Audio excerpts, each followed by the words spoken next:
Hi hello ನಮಸ್ಕಾರ. Education master YouTube ಚಾನಲ್ಗೆ ತಮಗೆಲ್ಲರೂ ಸ್ವಾಗತ. ಇವತ್ತೇನು ನೋಡೋಣ್ರಿ, ಇತಿಹಾಸ ಸೆಕೆಂಡ್ PUC ಪ್ರಿಪ್ರೇಟರಿ ಇತಿಹಾಸ ಕ್ವಶನ್ ಪೇಪರ್ 2026, 25 ಮತ್ತು 26 ಭಾಗ ಏನು ಕೊಟ್ಟಿರುವ ಉತ್ತರವನ್ನು ಸರಿಯಾದದ್ದನ್ನು ಆರಿಸಿ ಬರೀರಿ. ವಿಡಿಯೋ ಹಾಗೆ ಕಂಪ್ಲೀಟ್ ಆಗಿ ನೋಡ್ರಿ. ನಿಮ್ಗೆ ಕ್ವಶನ್ ಪೇಪರಲ್ಲಿ ಯಾವ ಇಂಪಾರ್ಟೆಂಟ್ ಕ್ವಶನ್ಗಳು ಎಂಬುದನ್ನು ನಿಮ್ಗೆ ಗೊತ್ತಾಗ್ತಾವ. ಅದೇ ರೀತಿ ನಮ್ಮ ಚಾನಲಿನ ಯಾರು ಸಬ್ಸ್ಕ್ರೈಬ್ ಮಾಡಿರಿ, ಯಾರು ಸ್ಕಿಪ್ ಮಾಡ್ಕೋರಿ, ಪೂರ್ತಿ ಹೆಣ್ಮಟ್ಟ ವಿಡಿಯೋ ನೋಡ್ರಿ. ಬರ್ರಿ ಹಂಗಾರೆ ಕ್ಲಾಸ್ ಸ್ಟಾರ್ಟ್ ಮಾಡೋಣ.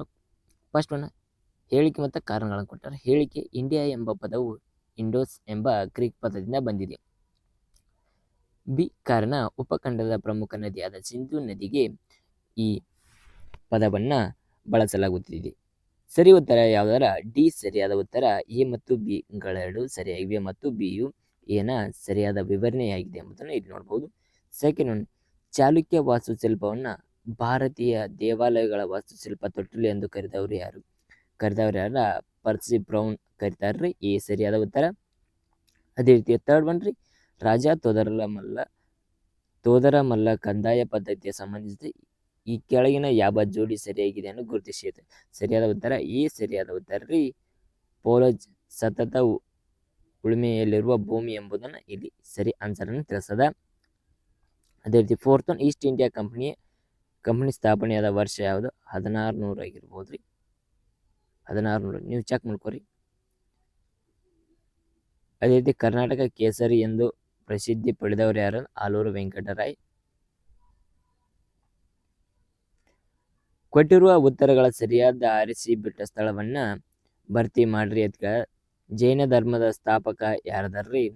ಋಷಭನಾಥ ಇದಾರ್ರಿ. 7 ಕವಿರಾಜ ಮಾರ್ಗ ಬಿರುದು ಹೊಂದಿದವರು ಯಾರಂದ್ರೆ ಸಮುದ್ರಗುಪ್ತ. 8 ಸಂಪತ್ತಿನ ಸೋರಿಕೆ ಸಿದ್ಧಾಂತ ಪ್ರತಿಪಾದಿಸೋರು ಯಾರು ಅಂತ ಕೇಳಿದಾರ್ರಿ? ಸಂಪತ್ತಿನ ದಾದಾಬಾಯಿ ನವರೋಜಿ ಆಗ್ತಾರ. 9 ಆರ್ಯ ಸಮಾಜ ಸ್ಥಾಪಕ ಯಾರ್ರಿ? ಸ್ವಾಮಿ ದಯಾನಂದ ಸರಸ್ವತಿ ಆಕಾರ. 10 ಡ್ಯಾಶ್ ಕಲ್ಯಾಣ ಚಾಲುಕ್ಯರ ರಾಜಧಾನಿಯಾಗಿತ್ತು. ಮಾಣಿಕೆಟ್ಟ ಕಲ್ಯಾಣ ಚಾಲುಕ್ಯರ ರಾಜಧಾನಿಯಾಗಿತ್ತು ಎಂಬುದನ್ನು ನೋಡ್ಬೋದು. ಅದೇ ರೀತಿ ಥರ್ಡ್ ಒನ್ ರೀ, 11ನೇ ಪ್ರಶ್ನೆ, ಹೊಂದಿಸಿ ಬರೆಯಿರಿ. ಕೈಗಾರೀಕರಣ ಇಲ್ಲವೇ ವಿನಾಶ? B Akbar. C Swami Vivekananda. D Hiuen Tsang. E Ashoka. First one ರೀ, ಎ ಕೈಗಾರೀಕರಣ ಇಲ್ಲವೇ ವಿನಾಶ. ಯಾವ್ದಾಕೈತೆ ಅಂದ್ರೆ ರೀ, ಕೈಗಾರಿಕೆ ಇಲ್ಲವೇ ವಿನಾಶ. ಸರಿ ಉತ್ತರ ಯಾವ್ದಾಕೈತೆ ಅಂದ್ರೆ A sir M Visvesvaraya. Second one, Akbar Din Ilahi. Swami ವಿವೇಕಾನಂದರ ಸಿರಿ. C Swami Vivekananda Ramakrishna Mission ಆಕೈತ್ರಿ.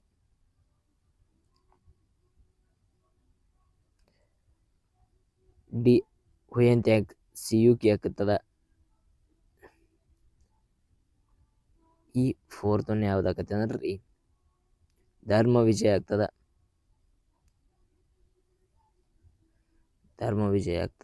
ಯಾರ್ದಂದ್ರ ಅಶೋಕಂದ ಧರ್ಮ ವಿಜಯ ಆಗ್ತದ. ನೋಡ್ಕೊರಿ, ನೀವು ಸರಿಯಾಗಿ ನೋಡ್ಕೊರಿ. ನೆಕ್ಸ್ಟ್ ಒನ್ ಹೋಗ್ರಿ. ಈಗ ಫೋರ್ತ್ ಒನ್, ಈ ಕೆಳಗಿನ ಪ್ರಶ್ನೆಗಳಿಗೆ ಪ್ರತಿಯೊಂದಕ್ಕೂ ಒಂದು ಪದ ಅಥವಾ ಒಂದು ವಾಕ್ಯವನ್ನು ಉತ್ತರಿಸಿ ಬರೆಯಿರಿ. 12ನೇ, ಪ್ರಾಚೀನ ಕರ್ನಾಟಕದ ಮೇಲೆ ಉಲ್ಲೇಖಿಸಿರುವ ಗ್ರಂಥಗಳನ್ನ ಹೆಸರಿಸಿ. ಯಾವ್ದು? ಕವಿರಾಜ ಮಾರ್ಗ.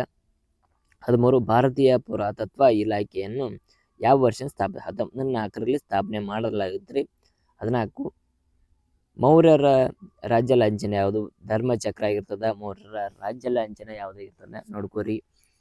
ಅದೇ ರೀತಿ 15 ಭಾರತದ ಗಿನಿ ಎಂದು ಯಾರನ್ನು ಕರೀತಾರೆ? ಅಮೀರ್ ಖುಸ್ರು, ನಿಮ್ಗೆ ಗೊತ್ತದ. 16 ಭಾರತೀಯ ಪುನರುಜ್ಜೀವನದ ಪಿತಾಮಹ ಎಂದು ಯಾರನ್ನು ಕರೀತಾರ? ರಾಜಾ ರಾಮ್ ಮೋಹನ್ ರಾಯ ಭಾರತದ ಪುನರುಜ್ಜೀವನದ ಪಿತಾಮಹ ಎಂದು ಕರೀತಾರ್ರಿ.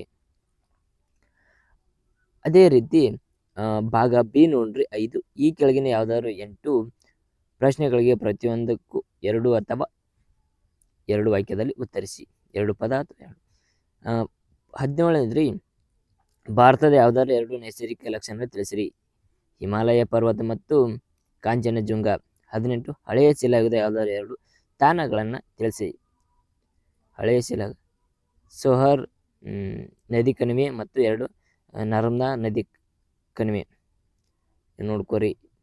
19 ವೈದಿಕ ಕಾಲದಲ್ಲಿ ರಾಜನಿಗೆ ಯಾವ 2 ರಾಜಕೀಯ ಸಂಸ್ಥೆಗಳ ಸಹಾಯ ಮಾಡುತ್ತಿದ್ದವು? ಸಭಾ ಮತ್ತು ಸಮಿತಿ ಅವರಿಗೆ ಸಹಾಯ ಮಾಡುತ್ತಿದ್ದವು. 20 ಕಾಳಿದಾಸ ಯಾವುದಾದರೂ 2 ಕೃತಿಗಳನ್ನು ಹೆಸರಿಸಿ. ಅಭಿಜ್ಞಾನ ಶಾಕುಂತಲ ಮತ್ತು ವಿಕ್ರಮಾಂಕ ದೇವ. ಅದೇ ರೀತಿ 21 ಶಾತವಾಹನದ ಯಾವುದಾದ್ರು 2 ವಾಸ್ತುಶಿಲ್ಪ ಕೇಂದ್ರಗಳ ಹೆಸರಿಸಿ. ಅಮರಾವತಿ ಮತ್ತು ನಾಗಾರ್ಜುನ ಕೊಂಡ. 22 ಟಕ್ಕೋಳಂ ಕದನ ಯಾವಾಗ ಮತ್ತು ಯಾರ ನಡುವೆ ನಡೆಯಿತು? 949ರಲ್ಲಿ ರಾಷ್ಟ್ರಕೂಟ ಮತ್ತು ಚೋಳರ ನಡುವೆ ನಡೀತಾ. ಅದೇ ರೀತಿ 23 ಪಲ್ಲವರ ವಾಸ್ತುಶಿಲ್ಪ ಯಾವುದಾದ್ರು 2 ಪ್ರಮುಖ ಕೇಂದ್ರಗಳನ್ನು ಹೆಸರಿಸಿ. ಕಾಂಬಿ ಮತ್ತು ಮಹಾಬಲಿಪುರಂ. ಅದೇ ರೀತಿ 24 ಅಮೋಘ ವರ್ಷನ ಯಾವುದಾದ್ರು 2 ಬಿರುದುಗಳನ್ನು ಬರೆಯಿರಿ. ನೃಪತುಂಗ ಮತ್ತು ಶ್ರೀವಲ್ಲಭ. ಅದೇ ರೀತಿ 25ನೇ ಪ್ರಶ್ನೆ, ಶಿವಾಜಿಯು ಸಂಗ್ರಹಿಸುತ್ತಿದ್ದ 2 ಪ್ರಮುಖ ತೆರಿಗೆಗಳನ್ನು ಯಾವುವು? ಸರ್ದೇಶಮುಖ ಮತ್ತು ಚೌಕ್. 26 ಕನ್ನಡದ ಪ್ರಥಮ ನಾಟಕ ಯಾವುದು ಮತ್ತು ಅದರ ಕರ್ತೃ ಯಾರು? ಮಿತ್ರವಿಂದ ಗೋವಿಂದ ಶ್ರೇಷ್ಠ ಇವರಾಗಿರ್ತಾರ್ರಿ. ತದನಂತರ 20 ಶಂಕರಾಚಾರ್ಯ ಸ್ಥಾಪಿಸಿದ ಯಾವುದಾದ್ರು 2 ಮಠಗಳನ್ನು ಬರೀರಿ ಅಂತ ಹೇಳ್ಯಾರ. ಅವನ್ನೆಲ್ಲ ನೋಡ್ಕೋರಿ ನೀವು. 28 ಪ್ಲಾಸಿ ಕದನ ಯಾರ ನಡುವೆ ನಡೀತು? ಮೊಹಮ್ಮದ್ ಸಿರಾಜುದ್ದೀನ್ ಮತ್ತು ಬ್ರಿಟಿಷರ ನಡುವೆ ನಡೀತು. ಅದೇ ರೀತಿ 29ನೇ ಪ್ರಶ್ನೆ, ಗಾಂಧೀಜಿಯವರ ಅಧ್ಯಕ್ಷತೆ ವಹಿಸಿದ ಏಕೈಕ ಕಾಂಗ್ರೆಸ್ ಅಧಿವೇಶನ ಜರುಗಿರುವ ಮತ್ತು ಯಾವಾಗ? ಅದು 1924ರಲ್ಲಿ ಬೆಳಗಾವಿ. 6ನೇ ಪ್ರಶ್ನೆ, ಈ ಕೆಳಗಿನ ಯಾವುದಾದ್ರು 2 ಪ್ರಶ್ನೆಗಳಿಗೆ ಪ್ರತಿಯೊಂದಕ್ಕೂ 15ರಿಂದ 20 ವಾಕ್ಯಗಳಲ್ಲಿ ಉತ್ತರಿಸಿ ಅಂತ ಕೇಳಿದ್ದಾರೆ. ಸಿಂಧು ನಾಗರಿಕತೆಯ ನಗರ ಯೋಜನೆಯನ್ನು ವಿವರಿಸಿರಿ. ಇಲ್ಲಿ ಆನ್ಸರ್ಗಳನ್ನು ನೀಡಿದ್ದು ನೋಡ್ರಿ. ಸಿಂಧು ನಾಗರಿಕತೆಯ ನಗರ ಯೋಜನೆ ರೀ ಆನ್ಸರ್ ರೀ. ಸಿಂಧು ನಾಗರಿಕತೆಯ ನಗರಗಳು ಅತ್ಯಂತ ಸುಸಜ್ಜಿತವಾಗಿದ್ದು ಈ ನಗರದಲ್ಲಿ ಜಾಲ ಪದ್ಧತಿ ವಿನ್ಯಾಸಗೊಂಡಿದ್ದವು. ಬೀದಿ ಮತ್ತು ಸರಳ ಸಮಾಂತರವಾಗಿ ಪರಸ್ಪರ ಲಂಬವಾಗಿ ಕತ್ತರಿಸುತ್ತಿದ್ದವು. ನಗರದ ಕೋಟೆಯ ಬಾಗಿಲು ಮತ್ತು ಕೆಳಭಾಗದಲ್ಲಿ ಪಟ್ಟಣ ಎಂದು 2 ಪ್ರಮುಖ ವಿಭಾಗಗಳನ್ನು ಗುರುತಿಸಿದವು. ಬೀದಿ ಮತ್ತು ವಿನ್ಯಾಸಗಳ ಮತ್ತು ಬೀದಿಗಳು ವಿಶಾಲವಾಗಿದ್ದವು. ಉಪ ಬೀದಿಗಳು ಸರಾಸರಿ ಅಗಲ ಹೊಂದಿದ್ದವು. ಕಟ್ಟಡ ಸಾಮಗ್ರಿ ಮನೆಗಳು ಮತ್ತು ಕಟ್ಟಡಗಳು ಸುಟ್ಟಟ್ಟಿಗೆಯಲ್ಲಿ ನಿರ್ಮಾಣ ಮಾಡ್ತಾರೆ. ಒಳಚರಂಡಿ ಯಾವ ವ್ಯವಸ್ಥೆ ಇತ್ತಂದ್ರೆ ಪ್ರತಿ ಮನೆಯಲ್ಲೂ ಒಳಚರಂಡಿಯು ವ್ಯವಸ್ಥಿತೆಯಿಂದ ಅದು ನಗರದ ಮುಖ್ಯ ಚರಂಡಿಗೆ ಸೇರ್ತಿತ್ತು. ಇತರ ಸೌಲಭ್ಯಗಳನ್ನು ಕಾಣಬಹುದು. ನೀರಿನ ಸಂಗ್ರಹಕ್ಕಾಗಿ ಬಾವಿಗಳನ್ನು ಮತ್ತು ಸಾರ್ವಜನಿಕ ಸ್ನಾನಗೃಹಗಳನ್ನು ಇಲ್ಲಿ ಉದಾಹರಣೆಗೆ ಮೆಹಜಾದಾರ್ ಮತ್ತು ಮಹಾಸ್ಥಾನದ ಗೃಹಗಳನ್ನು ಇಲ್ಲಿ ಕಾಣಬಹುದು. ನೀವು ಇವನ ಪಾಯಿಂಟ್ಸ್ ಹಾಕಿ ಸರಿಯಾಗಿ ವಿವರಣೆ ಮಾಡಬೇಕ್ರಿ. ಅಂದಾಗ ಮಾರ್ಕ್ಸ್ಗಳನ್ನು ದೊರೆಯಲು ಸಾಧ್ಯ ಆಗಿರ್ತಾವ. ತದನಂತರ ಇಲ್ಲಿ 31ನೇದು ಹೊಯ್ಸಳರ ವಾಸ್ತುಶೈಲಿಯ ಪ್ರಮುಖ ಲಕ್ಷಣಗಳಿದ್ದಾವ. 32 ಬಸವೇಶ್ವರ ಸಾಮಾಜಿಕ ಧಾರ್ಮಿಕ ಸುಧಾರಣೆಗಳನ್ನು ಚರ್ಚಿಸಿ ಅಂತ ಕೇಳಿದ್ದಾರೆ. 33 ಕರ್ನಾಟಕ ಏಕೀಕರಣ ಚಳವಳಿ ಸಂಕ್ಷಿಪ್ತವಾಗಿ ಚರ್ಚಿಸಿ ಅಂತ ಕೇಳ್ಯಾರ.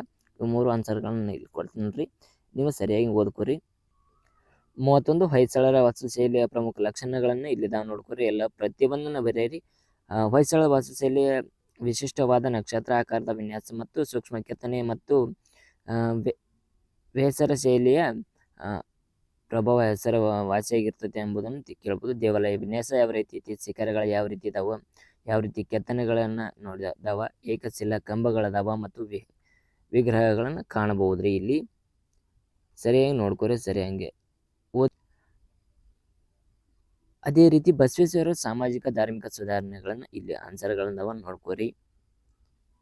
ಅವುಗಳನ್ನು ನೋಡ್ಕೊಂಡ ಸರಿಯಾಗಿ ಅನುಭವ ಮಂಟಪ, ವಚನ ಸಾಹಿತ್ಯ, ಮಹಿಳಾ ಸಮಾನತೆ ಎಲ್ಲನ ಅವ್ರ ನಿಯಮಗಳನ್ನು ಕೊಟ್ಟೆವು. ಸಂಕ್ಷಿಪ್ತ ಆನ್ಸರ್ ಇರ್ತದೆ. ಅದು ನಿಮಗೆ ಪೂರ್ತಿ ಡೆಪ್ತಾಗಿ ಆನ್ಸರ್ ಬೇಕಂದ್ರೆ ಒಂದು ವಿಡಿಯೋ ಡಿಸ್ಕ್ರಿಪ್ಷನ್ ಲಿಂಕ್ ಕೊಡ್ತೀನಿ. ಆ ವಿಡಿಯೋನ ಕಂಪ್ಲೀಟಾಗಿ ನೋಡಿರಿ, ನಿಮ್ಗೆ ಕ್ಲಾರಿಟಿ ಸಿಗ್ತದೆ. ಕರ್ನಾಟಕ ಏಕೀಕರಣ ಚಳವಳಿ ನೋಡ್ರದ ಅದರ ಆನ್ಸರ್ನ ಇಲ್ಲಿ ಕೊಡಲಾಗಿದೆ ನೋಡಿ. ಆಲೂರು ವೆಂಕಟರಾಯ ಅವರ ಇವಾಗ ಏನೇನು ಮಾಡ್ಯಾರ ಎಂಬುದನ್ನು ಐತಿ ನೋಡ್ರಿ. ತದನಂತರ ಬುದ್ಧನ ಜೀವನ ಮತ್ತು ಬೋಧನೆಗಳದಾವ. ಅಲ್ಲಾವುದ್ದೀನ್ ಖಿಲ್ಜಿ ಅವರ ಸಾಧನೆಗಳದಾವ. ಭಾರತ ಮೊದಲು ಸ್ವಾತಂತ್ರ್ಯ ಸಂಗ್ರಾಮ ಮತ್ತು ಕಾರಣಗಳ ಪರಿಣಾಮಗಳ ಇತ್ಯರಿಸಿ 37ನೇದ್ರಿ 1885ರಿಂದ 1925ರವರೆಗೆ ಭಾರತೀಯ ರಾಷ್ಟ್ರೀಯ ಚಳುವಳಿಯನ್ನು ವಿಷಯದಪಡಿಸಿರಿ ಎಂಬುದನ್ನು ತಿಳಿಸಿದ್ದಾರೆ.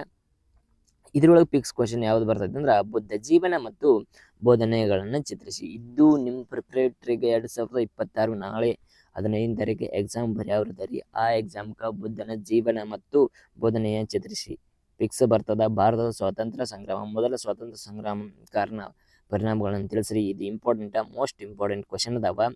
ಇಲ್ಲಿ 10 ಮಾರ್ಕ್ಸ್ 2 ಪ್ರಶ್ನೆ ಬರೀಬೇಕ್ರಿ. 10 ಮಾರ್ಕ್ಸ್ 2 ಪ್ರಶ್ನೆ ಬರೀಬೇಕು. ಇಲ್ಲಿ 20 ಮಾರ್ಕ್ಸ್ ಹಾಕವ ನಿಮಗೆ. ಇವ 4 ನೋಡ್ಕೊರಿ, ಇಂಪಾರ್ಟೆಂಟ್ ಕ್ವಶನ್ ಅದಾವ. 4 ನೋಡ್ಕೊರಿ. ಆನ್ಸರನ್ನು ನಾನು ಲಾಸ್ಟಿಗೆ ಹಾಕಿರ್ತೀನಿ, ನೋಡ್ಕೊರಿ. ಅದೇ ರೀತಿ ಭಾಗ ಇ, ಇಲ್ಲಿ ಕಾಲಾನುಕ್ರಮದಲ್ಲಿ ಬರೆಯಿರಿ ಅಂತ ಕೇಳಿದಾರೆ. ಇವು ಕಾಲಾನುಕ್ರಮದಲ್ಲಿ ನೋಡ್ಕೊರಿ. ಹಾಗೆ ಭೂಪಟವನ್ನು ನೋಡ್ಕೊರಿ. ಭೂಪಟ ಇಂಪಾರ್ಟೆಂಟ್. ಭೂಪಟದಿಂದ ಒಂದು ವಿಡಿಯೋನ ಹಾಕ್ತೀನಿ.